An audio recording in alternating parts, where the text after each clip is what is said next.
दोस्तों यहाँ पे आप मेरा नया रूप देखोगे घूंघट में। इनके मेरे ससुराल में करते हैं घूंघट, क्योंकि गांव में है। सो जैसा कल्चर वैसे हम। तो अभी मैं आपको यहाँ पे घूंघट में ही दिखाई दूंगी।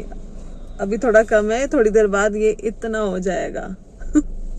सो हे दोस्तों, welcome back to our another video. मैं गांव पहुंच चुकी हूं और गांव में पहुंचते ही एज यूजुअल आप जो देख रहे हो वहां का कल्चर फॉलो करना पड़ता है। ये है हमारे गांव की एंट्रेंस और यहाँ से मैं आपको सिर्फ इतना ही दिखाना चाह रही थी कि यहाँ पे एक कोइंसिडेंस है कि मेरा जो मायके का घर है वो भी मार्केट के बिल्कुल बैक साइड में है और इन लॉज का घर है जो वो भी बैक साइड मार्केट के बिल्कुल बैक साइड में है। तो बस चलिए आप भी हमारे साथ एक नए सफ़र पे, क्यों ना आप लोगों को मैं अपने गांव की सैर कराती हूँ।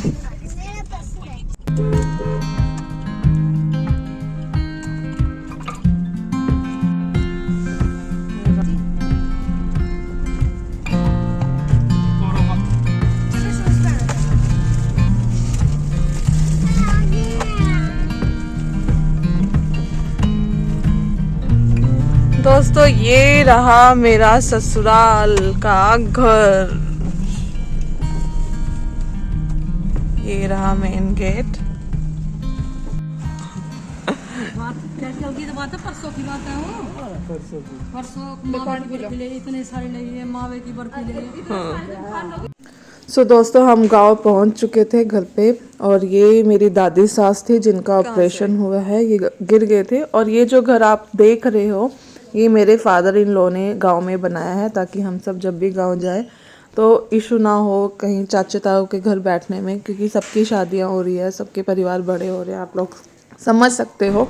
उसी हिसाब से उन्होंने ये 2 रूम और एक वॉशरूम अटैच बनाया था ताकि जब भी हम गांव जाओ तो किसी को भी कोई प्रॉब्लम ना हो। ये उनकी सोच थी। एंड यहाँ पे हम लोग अपनी दादी सास को सब खड़ा करने की कोशिश कर रहे थे आज, क्योंकि आज शाम को डॉक्टर आने वाला था और इनके स्टिचेस निकलने थे और डॉक्टर ने बोला था आप थोड़ा थोड़ा चलने की कोशिश करो वरना लेग्स जाम हो जाए। उठ बाबू।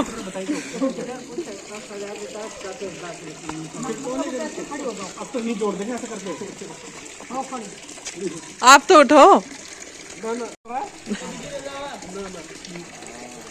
दो खड़े तो कहाँ जाएगी बुढ़िया?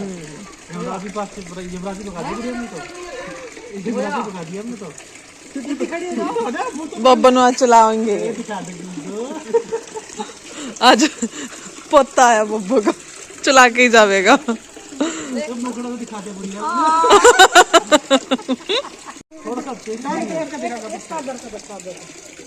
डरे है बब्बू, अपने आप कोशिश करेगी बब्बू।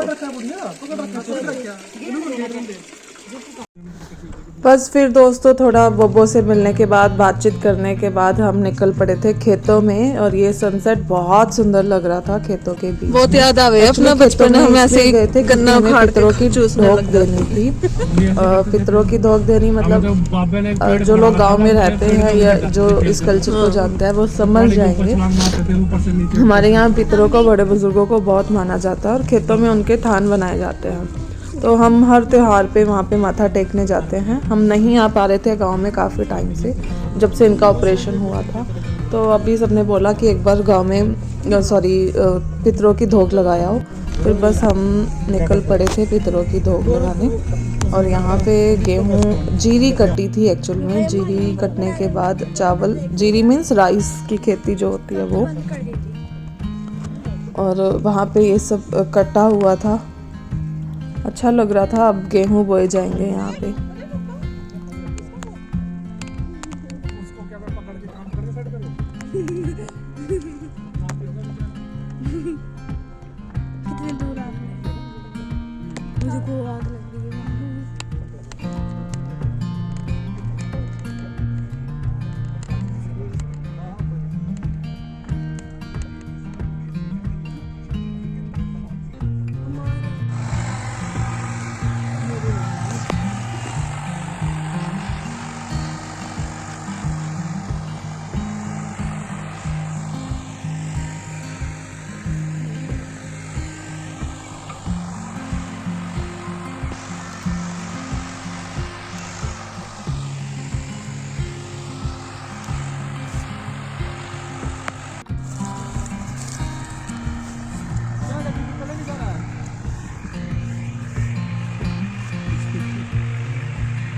देखो हमारा स्लो मोशन चल रहा है। ये क्या लग रखा है भाई गर्दन गुर्दन पे आपके, क्या है ये? ताबीज तुबीज सब लेके।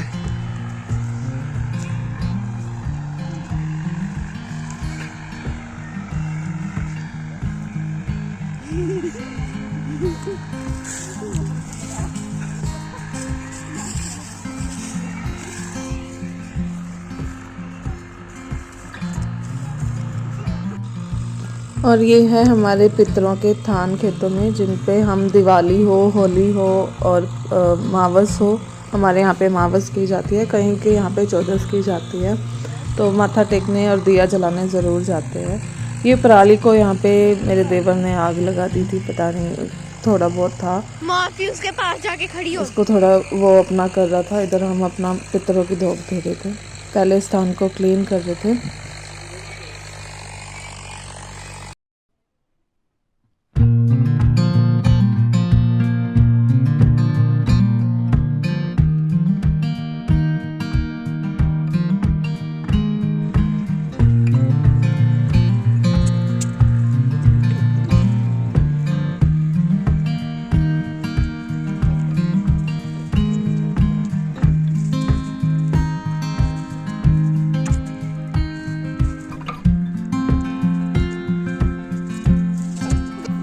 तो दोस्तों अब आप लोग सोच रहे होंगे कि ये क्या हो रहा है। ये गाय के चारा तैयार किया जा रहा है, सॉरी भैंस का चारा तैयार किया जा रहा है दूध निकालने से पहले। और आज मैंने डिसाइड किया था कि मैं भी धार निकालूंगी, क्योंकि काफ़ी टाइम हो गया था मुझे ये सब छोड़े हुए, और कोई भी इस चीज़ पे यकीन नहीं करता है कि मुझे भी भैंस का दूध निकालना आता है। इवन मेरे हस्बैंड ने कभी नहीं देखा था। शादी को 10 साल हो गए हैं। मेरी शादी से कुछ टाइम पहले ही सारी गाय भैंस मेरे मायके से हमने सेल आउट कर दी थी, क्योंकि अब नहीं हो पाता था मम्मी से, पापा से, और पापा जॉब करते थे उस टाइम, फिर दोनों काम नहीं हो पाते थे। और इन लॉज के भी यहाँ पे गुड़गांव में शादी हुई थी, तो वहाँ तो ऐसा कुछ नहीं था। गांव में जब भी आते थे 1 आधे दिन के लिए ही आते थे। तो आज मैंने डिसाइड किया कि मैं देखती हूँ चेक करके कहीं मैं भूल तो नहीं गई, लेकिन फॉर गुड चांस मैं निकाल पा रही थी, आती है, मैं नहीं भूली थी। एक्चुअली जो काम आप अच्छे से सीख लेते हो फिर नहीं भूल सकते जब वो आपने एक लंबे टाइम के लिए किया हो। तो मेरी बेटी भी बोल रही थी मम्मा आपको तो सच में आती है। हम तो सब मजाक में ले रहे थे। और यहाँ पे हम दूध निकाल रहे थे भैंस का। मेरी मासी सास इसलिए बैठे थे पास में क्योंकि भैंस जिसके हाथ लग जाती है फिर दूसरा हाथ वो पहचान लेती है, कहीं वो टांग वांग ना मार दे, इसके लिए